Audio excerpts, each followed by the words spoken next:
In the spring of 2021, on a Tuesday morning, a development company sent 3 bulldozers onto a 14-acre apple orchard in Licking County, Ohio. By noon, 130-year-old trees that had survived 2 world wars, the Great Depression, and generations of drought were flattened into splintered wood and upturned soil. By the end of that week, Stratton Peak Development Group believed they had cleared the final obstacle in a $40 million residential project. They were wrong. What they had actually done was destroy the only living collection of a genetically irreplaceable apple variety tied to a $2.1 million licensing agreement, violate a conservation easement recorded with the county for 12 years, and give an 11-year-old girl every piece of evidence she needed to dismantle them. This story becomes more unbelievable the deeper it goes. Stay with me. If you believe ordinary people deserve to stand their ground, subscribe. We tell stories where the land fights back. Drop where you're watching from in the comments. We love hearing from our community. Now let's go back to where this all began and meet the person who never should have been underestimated. Her name was Maeve Callaway, 11 years old, brown hair pulled back with a rubber band she'd stolen from the kitchen junk drawer. She wore mud-caked boots to school on the days she forgot to change them, which was often. Maeve lived with her grandfather, Earl Callaway, on a property that had been in their family since 1891. Her parents had moved west when she was 4, a decision never fully explained to her, and one she'd stopped asking about. Earl never pressed her to grieve it.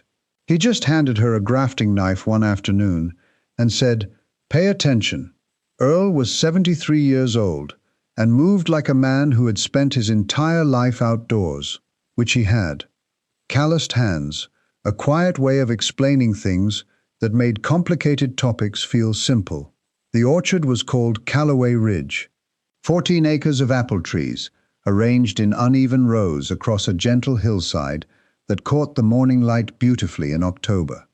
Most orchards today are planted in tight, uniform rows, dwarf trees engineered for maximum yield, harvested by machine, consistent and interchangeable. Callaway Ridge was nothing like that. It was old-growth orchard, full-sized trees with wide canopies, crooked limbs and root systems that reached 8 feet into the earth.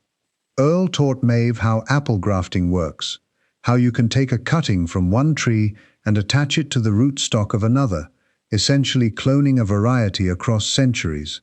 He explained pollination, how most apple varieties can't fertilize themselves, how they need a compatible partner variety planted nearby to produce fruit at all. He taught her to read soil, to understand that apples grown in biologically active ground, with diverse microbial communities, carry a depth of flavor that no factory orchard can replicate. She absorbed all of it, but there was one section Earl treated differently from everything else.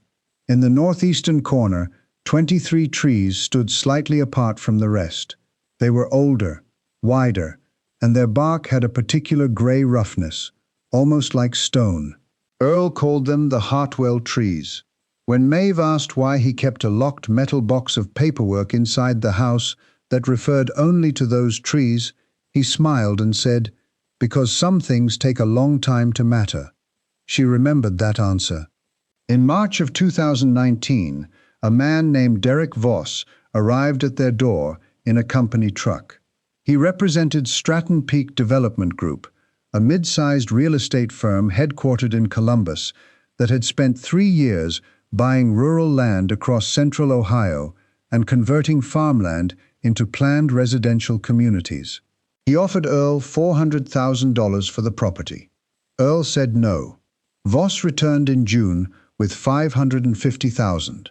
Earl said no again, politely, and went back to pruning.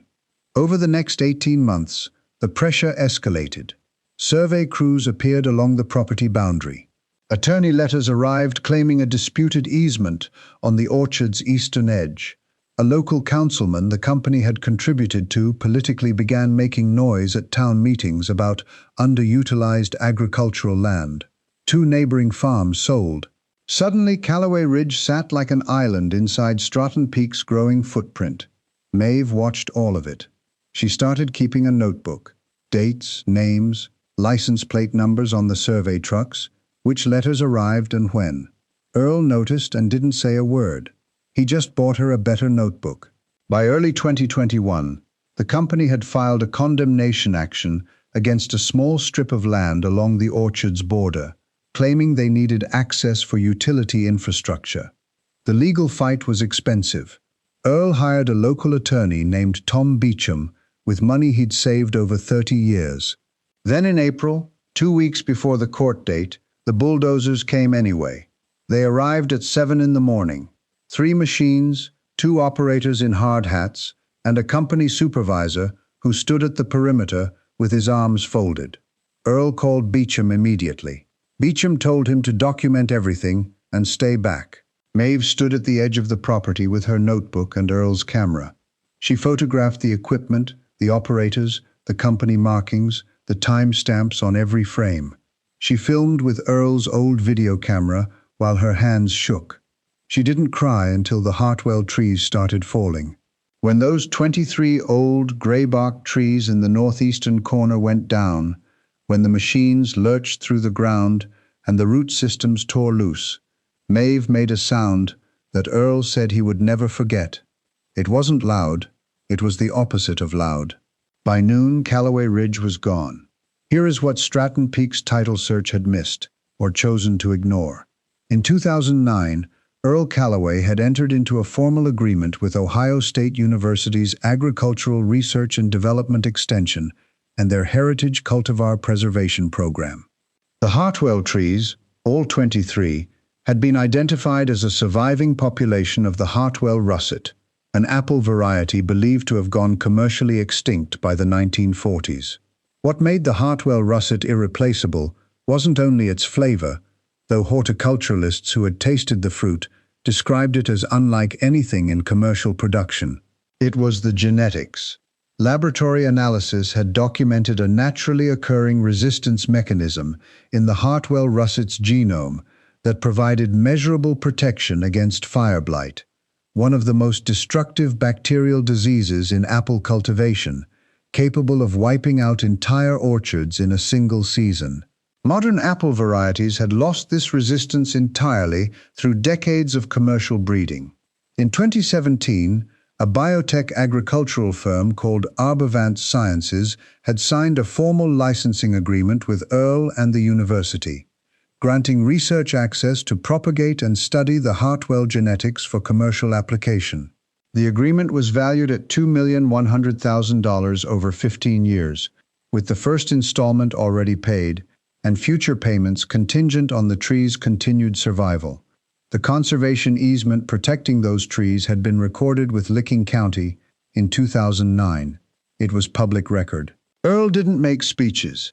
He went inside, made coffee, and called Tom Beecham. Beecham contacted the OSU Extension Office. OSU contacted Arbavants. Arbavants contacted their legal team. Dr. Carla Hendricks, the lead researcher on the Hartwell project, drove to Licking County within 48 hours. She walked the destroyed orchard, collected soil samples from the root zones where the Hartwell trees had stood, and confirmed on the record that the trees were irreplaceable. No other surviving specimens existed anywhere in the national germplasm databases. Maeve handed Dr. Hendricks her notebook. Every photograph, every date, every license plate, every letter. Dr. Hendricks studied the documentation for a long moment and then looked at Maeve. "How old are you?" 11, Maeve said. "This is better field documentation than most trained researchers produce." Maeve didn't say anything. She just handed her the video camera too. The lawsuit was filed in June 2021. Plaintiffs were Earl Callaway, Ohio State University's research extension, and Arbavant Sciences. Claims included willful violation of a recorded conservation easement, destruction of commercially contracted biological property, breach of third-party licensing protections, and tortious interference with an active research agreement. Internal emails obtained through discovery told the story the company had hoped would stay buried. A senior Stratton Peak attorney had flagged the conservation easement in a memo dated February 2021, 2 full months before the bulldozers rolled in. The memo recommended seeking a formal legal challenge. Instead, a company executive had scrawled 2 sentences in the margin of that memo. Move forward. They won't sustain litigation. That handwritten note became the most expensive sentence Derek Voss's company ever produced. The jury awarded Earl Callaway $1.3 million in compensatory damages. Arbavance received $2.6 million in contract damages tied to the destroyed licensing agreement. Ohio State was awarded research losses and genetic remediation costs. The court assessed additional punitive damages for willful disregard of a recorded legal instrument. Total judgment, $6.2 million. 2 months later, already carrying $18 million in debt from stalled projects, Stratton Peak Development Group filed for Chapter 7 bankruptcy. The residential development adjacent to Callaway Ridge was never completed. The land sat idle. The Callaway family used the settlement to restore what they could. Dr. Hendricks confirmed that root tissue fragments salvaged from the Hartwell tree's demolished zones contained viable genetic material. Through tissue culture propagation, a painstaking laboratory process requiring years of careful work, Ohio State began rebuilding the Hartwell russet population from the recovered root samples. New trees were planted on Callaway Ridge in the spring of 2023. They won't produce a meaningful crop for 5 more years. Earl knows he may not see them reach their full height. Maeve is 14 now. She's contributed articles to 2 regional agricultural magazines and spoken at an OSU Heritage Cultivar Conservation Conference. She still keeps notebooks, several of them now, organized by year on a shelf above her desk. She said something at that conference that stayed with the room long after she left. People think old trees are worth less because they're old, but the reason they're worth anything is because they survived long enough to become irreplaceable. You don't know what you're standing in until it's gone, unless you were paying attention the whole time. Earl Callaway was paying attention for 50 years. Maeve was paying attention from the morning she was old enough to hold a pencil. The company that gambled on their silence found out what happens when the people you underestimate have been quietly building their case since the very beginning. Some orchards take generations to grow.